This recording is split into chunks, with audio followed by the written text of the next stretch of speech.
Ils l'ont surnommé le bassin du salut. Depuis la construction de cette retenue d'eau, vivre ici a pris un autre sens.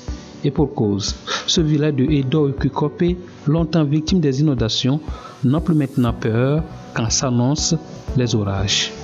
Avant, on souffrait de l'inondation et notre route aussi. Mais le retenue d'eau conserve l'eau.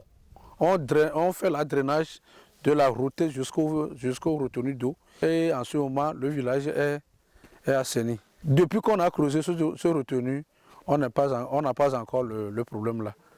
Les saisons de pluie passées n'ont plus causé de dégâts, comme ce fut le cas de par le passé. L'ouvrage fait ses preuves.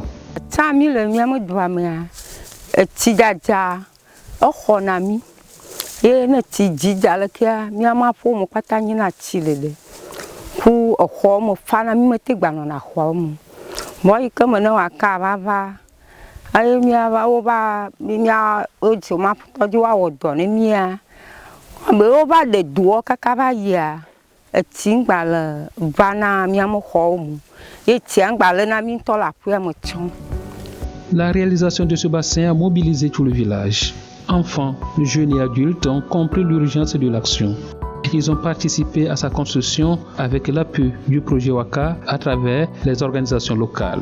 Pour assurer la durabilité du projet, il a été prévu le reboisement en oranger Valencia comme activité génératrice de revenus. Puisque, après tout, il faut assurer la durabilité du projet.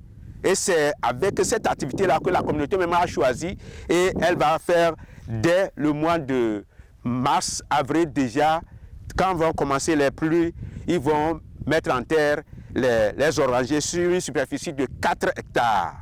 L'apport de Waka dans cette contrée, c'est aussi la réhabilitation de ce système d'adduction d'eau. Il dessert aujourd'hui tout le village et ses environs en eau potable. Au niveau de Edo-Kukopé, nous faisons un peu des actions qui tendent à limiter les risques d'inondation. Et aujourd'hui, avec des actions qui viennent d'être faites, je crois qu'au niveau du village, quand même, en attendant qu'on vienne renforcer cela avec les caniveaux, donc le village aujourd'hui au moins est protégé contre les risques d'inondation par le retenu qui a été construit qui permet de converger les eaux et pouvoir garder le trop-plein qui créait les inondations. Donc en dehors de ça, il y a les activités de maraîchage qui vont se démarrer parce qu'après la retenue servirait non seulement à contenir ce surplus d'eau, mais aussi à permettre de mener les activités de maraîchage en disponibilisant l'eau à tout moment pour les agriculteurs. D'ici peu, des activités génératrices de revenus vont être développées autour du bassin.